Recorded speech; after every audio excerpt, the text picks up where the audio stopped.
Forest genetic resources, FGRs, are genetic materials in forests that is of actual or future value. FGRs include trees, shrubs, microorganisms, plant varieties, animal breeds, genetic sequences, nucleotide and amino acid sequence information, traits, molecular events, plasmids, and vectors. FGRs are essential for forest-dependent communities who rely for a substantial part of their livelihoods on forest products for food security, domestic use, and income generation.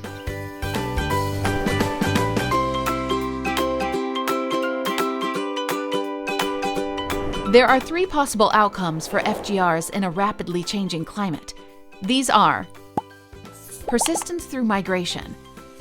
Trees will migrate to new areas with more suitable climates, tracking ecological niches. Persistence through adaptation. Trees may exhibit phenotypic plasticity, adapting to new conditions in their current locations. Or extinction. Trees will be extirpated. Most scientists agree that measures such as modified silvicultural practices and assisted migration are necessary to facilitate forest trees' survival and adaptation under changing climatic conditions. Selection and breeding strategies need to be redesigned.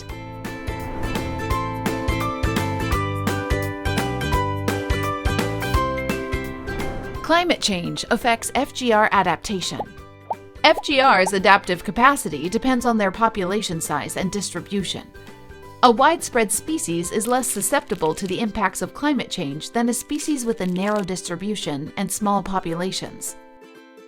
Studies to date show that the FGR's natural adaptation rate is much slower than the pace at which the climate is currently changing, and that this could cause an immediate reduction in our genetic resources.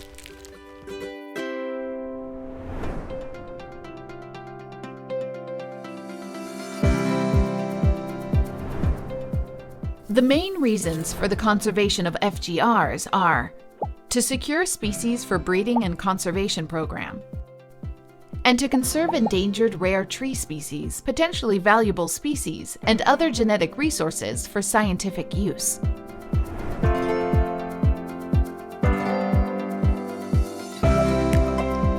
There are three basic elements for conservation: objective, time, and management. Objective, or the principal target, is the species, association, community, ecosystem, or group of ecosystems that we want to conserve. Time is the dimension for which a program is expected to remain operative. This may be short as a generation, for example, the preservation of a specific tree, or it may be in perpetuity. Management, even its apparent absence, can drastically affect FGR survival or extinction. These three elements of conservation interact. The broader the objectives, the longer the projected timescale will be, and vice versa. Although the goal of conserving FGRs can be stated simply, its implementation can be very complex and expensive. FGR conservation involves the following steps: utilization of existing forest resources and genetic diversity as a basis for conservation measures. Selection of priority species. This is one of the most important phases of the conservation process because future activities will be based on priorities set in the planning phase. Soon after the priority setting, genetic diversity must be assessed and located for the conservation activities. Selection of conservation measures. This will depend on how the objectives of a conservation program are defined. These conservation measures will provide a framework to implement practical conservation work.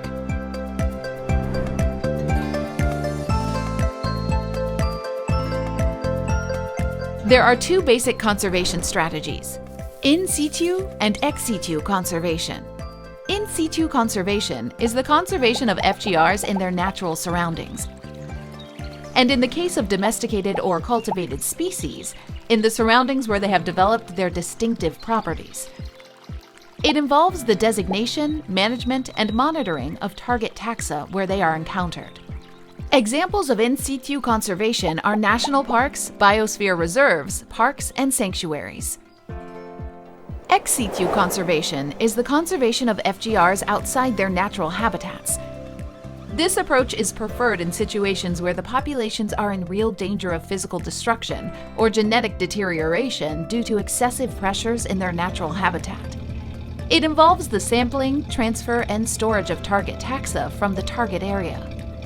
Zoo, aquarium, arboretum, botanical gardens are examples of ex situ conservation. Genetic resources of several essential tree species are conserved ex situ in gene banks or maintained in collections. However, in situ conservation in forests is the most crucial measure to protect the genetic resources of most tree species. There is a consensus among scientists and practitioners that no single conservation method is adequate, and that different methods should be applied in a complementary manner.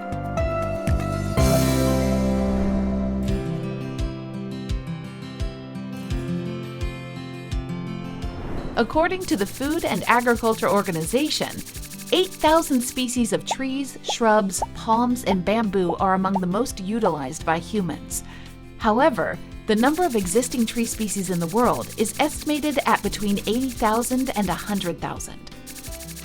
Of that 8,000 species, only around 2,400, about 3%, are actively managed for the products and services they provide.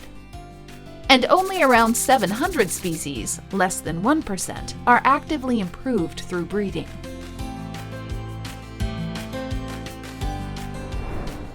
FGRs have been used and transferred by humans for millennia. These transfers of tree germplasm have been influenced by the prevailing mindsets of different historical and political eras. The transfer of FGRs has shaped the management, ecology, and genetic diversity of forests, both planted and natural, in many parts of the world. However, artificial movement of FGRs has also raised concerns, such as the potential for spreading pests and diseases, and that foreign tree species may become invasive.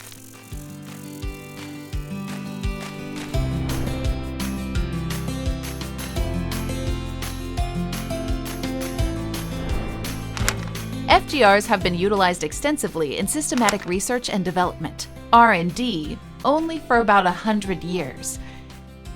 Many old provenance trials continue to provide valuable information for R&D. While maintaining these, investing in new ones is necessary too. Tree breeding is mainly carried out by research institutes, cooperatives, public and private companies, and international collaborations. The level of engagement of different tree breeding programs varies considerably depending on the way proponents have organized their work and the availability of financial resources. During the past decade or so, genetic analysis of forest tree populations with molecular markers has strengthened R&D efforts and has increased the transfer of DNA samples. Range-wide genetic surveys have been initiated for temperate tree species and are now increasingly conducted for tropical species.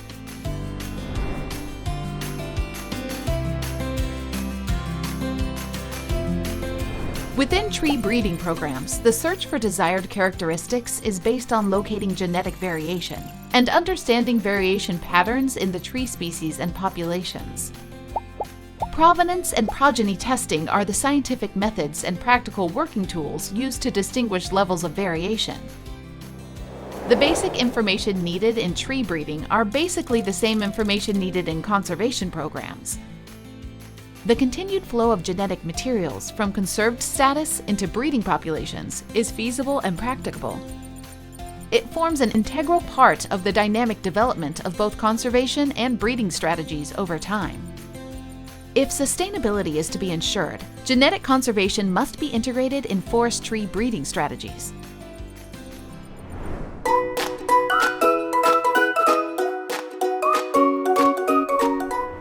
One of the effective ways to conserve forest genetic materials is to utilize them actively in tree breeding programs.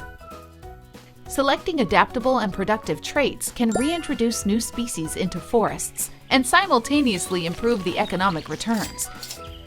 Utilization of FGRs considers tree adaptability, health, quality, and growth potential.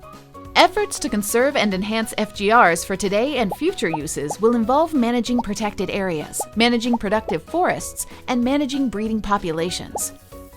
Conservation and sustainable utilization of FGRs are critical in the Rio Convention. We need to strengthen the relationship between climate science, forest research, forest managers, and the community.